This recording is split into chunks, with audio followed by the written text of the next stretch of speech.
요한계시록 22장 10절 말씀, 22장 10절. 또 내게 말하되 이 책의 예언의 말씀을 임봉하지 말라. 때가 가까우니라. 임봉하지 말라는 거예요. 그런데 야, 열지 마. 그 보지 마. 잘못돼. 이단에 미혹에 빠질 수 있어. 그것이 잘못된 가르침이에요. 성경은 뭐라 하겠습니까? 임봉하지 말라고 말씀하고 있잖아요. 이 책의 예언의 말씀을 임봉하지 닫으면 안 된다는 것입니다. 때가 가깝기 때문에 펼쳐서 가르쳐야 되는 것이고 아멘. 성도들도 부지런히 이 말씀을 살피고 연구해야 되는 거예요. 아멘. 이 성경에 근거한 말씀들의 가르침을 받아야 되는 것입니다. 아멘.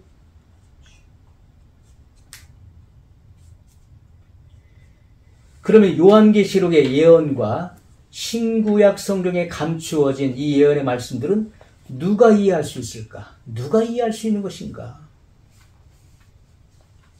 아무나 다 이해할 수 있나요? 누구든지 성경 말씀 열어보면 다 이해할 수 있나요? 그렇지 않습니다. 누가복음 8장 10절에 그 비밀이 감춰져 있었던 것이죠. 누가복음 8장 10절 말씀을 보면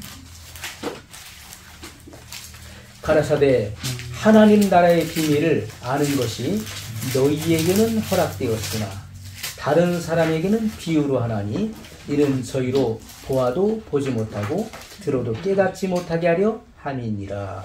아멘. 자, 하나님의 나라의 비밀을 아는 것이 제자들에게는 허락되어 있었다는 거예요.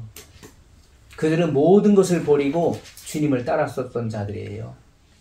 하나님의 나라 확장을 위해서 그들은 모든 것을 포기하고 주님을 따랐습니다. 그들은 주님께로부터 가르침을 받았어요. 그들은 더 배우고자 하는 마음이 있었던 사람들이에요. 그들은 학습자의 자세를 가지고 있었습니다. 이러한 겸손한 자들에게는 말씀이 공개되는 거예요.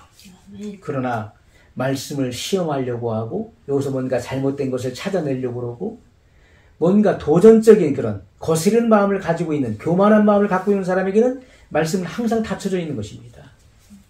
이게 다른 사람에게는 비유로 하나니 제자들에게는 직접적으로 가르쳤지만 외인에게는 비유로 했다는 거예요. 이는 저희로 보아도 보지 못하고 들어도 깨닫지 못하게 하려 함이니라. 교만하고 거스르는 사람들에게는 말씀이 닫혀져 있는 거예요. 손에 쥐어줘도 모르는 것입니다. 우리 옛말에도 낫 놓고 기역자도 모른다. 이 낫이 기역 모양이잖아요. 낫을 옆에 두고도 기역자도 모른다는 거예요. 손에 쥐어줘도 모르는 거예요. 손에 쥐어줘도. 이 세상과 세상에 있는 것들을 사랑하는 마음이 가득한 사람에게는 이것이 영원한 비밀로 감춰져 있는 것입니다. 영적인 것보다, 내세보다, 주님의 말씀보다도 이 세상과 세상에 있는 것들을 사랑하는 마음이 가득한 사람에게는 항상 말씀은 닫혀있는 말씀이에요. 세상에 속한 것들에 몰두해서 돈과 명예와 탐심으로 가득한 마음으로 성경을 아무리 들여다보십시오. 말씀은요, 열어주지 않습니다. 말씀을 보아도 보지 못하고 들어도 깨닫지 못하게 된다는 이 말씀이 그에게 응하는 거예요.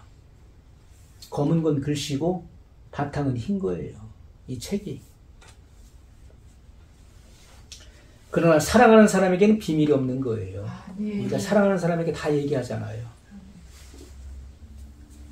하나님의 아들 예수 그리스도를 사랑하는 자에게 모든 것을 공개하신 것입니다. 사도 요한은 예수님의 공생애 때에 가장 총애를 받았던 제자였어요. 그렇기 때문에 가장 사랑하는 제자, 물론 예수님의 12제자 중에 수제자는 사도 베드로였어요. 하지만 가장 총애를 입었던 제자는 그 중에서 나이가 가장 어렸던 사도 요한이었습니다. 요한은 예수님의 품에 안겨서 예수님의 이 팔을 베고 품에 이렇게 기댔었던 그런 제자였어요. 그리고 베드로가 그렇게 그 고개짓을 하면서 주님을 팔자가 누군지 한번 여쭤보라고 눈짓할 때 예수님께 여쭸던 제자가 바로 사도 요한이었어요. 주여, 주님을 팔자가 누굽니까? 라고 여쭸어요. 근데 예수님께서 야, 그거 알 것 없다 이렇게 말씀하신 게 아니에요. 예수님께서 자리에 일어나셔가지고 말씀하셨어요. 예수님께서 그 빵을 가져다가 빵을 가지고 이것을 포도주에 적셨어요. 그러면서 나와 함께 이 그릇에 손을 넣는 자가 나를 팔자니라 하면서 가룟 유다를 지칭해서 손을 같이 넣었던 것입니다. 그럼에도 불구하고 가룟 유다는 회개치 않았어요. 뜨끔했겠죠. 하지만 예수님께서는 말씀하셨어요. 그가 회개치 않자 내 할 일을 속히 하라 말씀했어요. 내 할 일을 속히 하라. 그리고 예수님께서는 이 사람은 차라리 태어나지 않은 것이 더 나았다. 가룟 유다는 회개치 않고 그 떡 조각을 받아가지고 나갔습니다. 그게 유대 종교 지도자, 정치 지도자들을 만나러 간 거예요. 가서 군호를 짜고 내가 그분이 어디 있는지 안다. 겟세마네 동산에서 기도할 것을 가룟 유다는 알았던 것이죠. 내가 그분이 어디 있는 것을 아니까 어두운 때니까 횃불을 준비했죠. 내가 가서 입 맞추고 인사하는 사람이 바로 예수니까 그분을 체포하라. 군호를 짠 것입니다.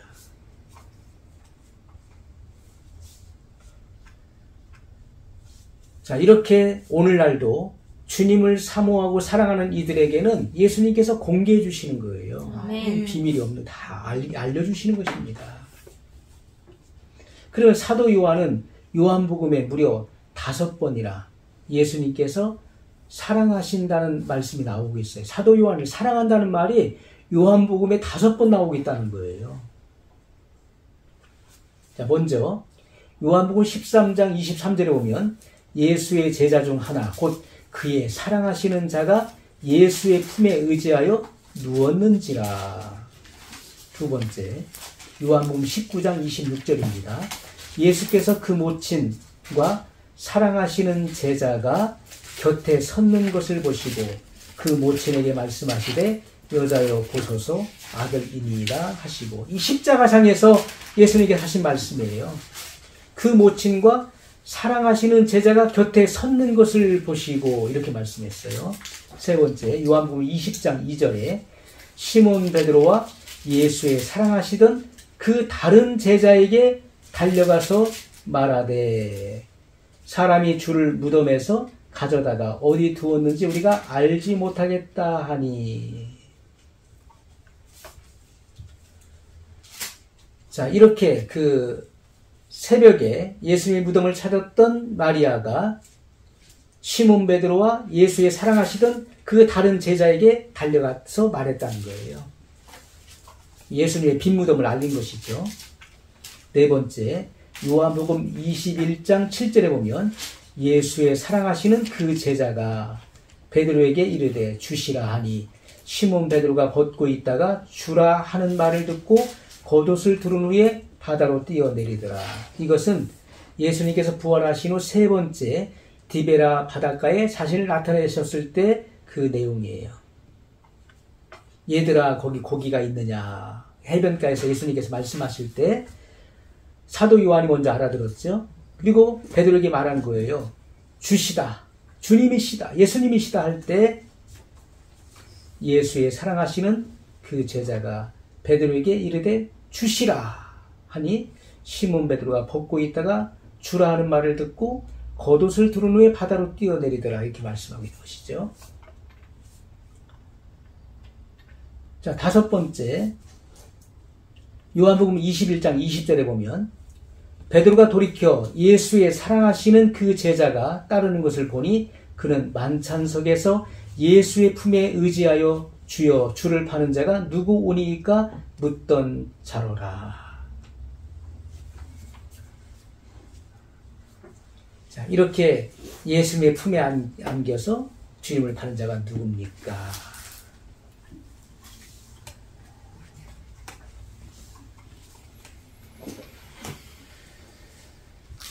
이렇게 5번이나 사도 요한을 가리켜서 그의 사랑하시는 제자, 예수님에게 청해를 받았다는 거예요. 사도 요한이 처음부터 온유하고 온유한 그런 온순한 성품이었나요? 그렇지가 않습니다. 사도 요한은 다혈질의 사람이었어요. 성격이 굉장히 급한 사람이었습니다. 그래서 그 요한의 형제가 누구죠? 요한의 형이 누굽니까? 야고보잖아요. 야고보와 요한. 예수님의 사랑받았던 제자들인데 그들을 가리켜서 예수님께서 별명을 주셨죠? 뭡니까? 우리의 아들, 보아노게. 우리의 아들, 이 천둥의 아들이라는 거예요. 성격이 얼마나 급한지 제자들을 먼저 예수님께서 가실 그 마을에 제자들 파송해서 예수님께서 오신다고 전해라 하니까 그 마을 사람들이 못 오게 막았잖아요. 그러니까 화가 나가지고 주여 하나님께 기도해서 하나님께 하늘에서 번개를 내려서 저들을 다 멸하도록 기도할까요? 이렇게 말했던 사람이 야고보와 요한이었어요. 그래서 예수님께서 그 같은 별명을 주신 거예요. 우리의 아들이라, 천둥의 아들이라. 이런 사도 요한이 오순절 성령 강림을 통해서 물론 예수님의 부활을 체험했고 또 성령 강림, 성령 세례를 체험한 이후에 완전히 바뀐 거예요. 겸손하고 온유한 그런 성품으로 바뀌었죠. 요한 1서를 보십시오. 사랑에 대한 말씀, 사랑. 서로 사랑하라. 하나님은 사랑이시니라. 자, 이렇게 예수님의 공생애 중에 가장 사랑받았던 사도 요한도 처음부터 온유하거나 다듬어진 사랑의 성품이 아닌 다혈질의 성격이었던 것을 우리가 분명히 알 수 있어요. 그래서 예수님께로부터 보아노게, 우리의 아들, 천둥번개라는 별명을 얻기도 했던 것입니다. 저는 이 같은 말씀들을 늘 보면서 사람은 바뀔 수 있는 거다. 아멘. 어제의 사람과 오늘의 사람, 어제의 사람이 어제 못된 사람도 오늘의 변화된 사람이 될 수 있다. 아멘.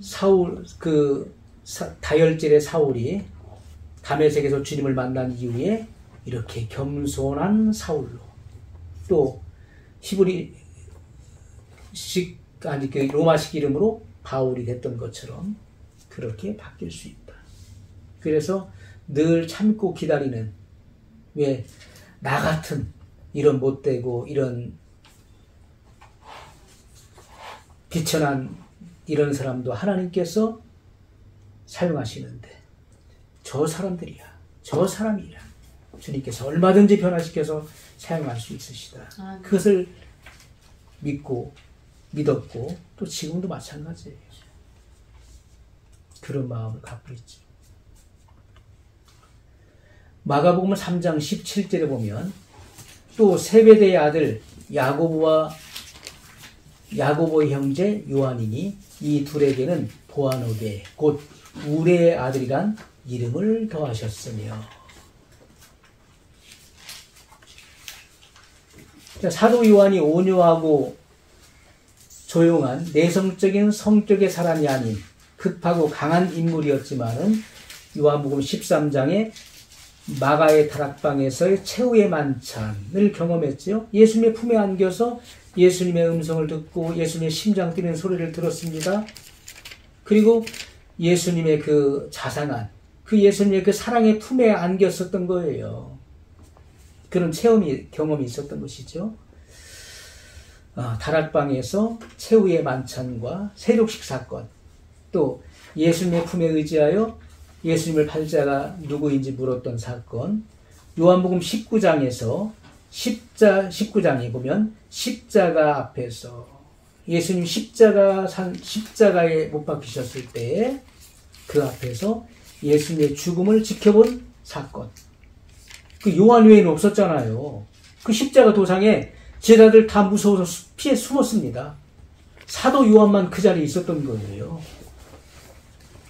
그 십자가 도상에서 예수님의 죽음을 끝까지 지켜봤던 제자가 사도 요한이었습니다. 예수님의 모친 마리아를 부탁받은 사건. 그렇죠? 그 사랑하시는 제자에게 어머니를 부탁하잖아요. 그때부터 사도 요한이 예수님을 모셨다 이렇게 성경은 기록하고 있어요. 요한복음 20장에 부활의 날 아침에 막달라 마리아의 무덤이 비어있다는 소식을 듣고 무덤으로 달려갔죠. 베드로하고 같이 뛰다가 베드로보다 더 빨리 뛰어갔어요. 무덤 속에 먼저 들어갔던 것입니다.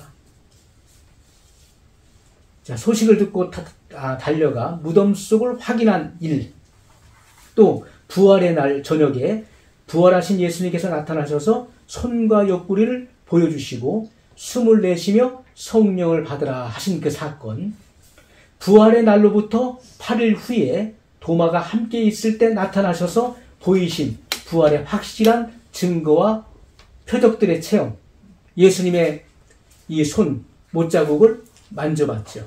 또 그 옆구리에 손을 넣어봤어요.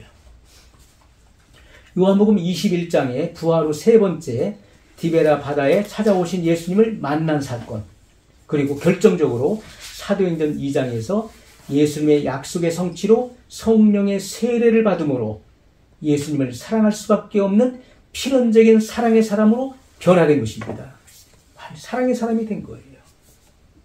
그러므로 성령을 받아서 예수님께 나의 온몸과 마음을 드리고 일생을 헌신한 사람들은 계시를 통한 성경의 예언을 이해하고 분별하며 전심으로 지키게 되는 것입니다.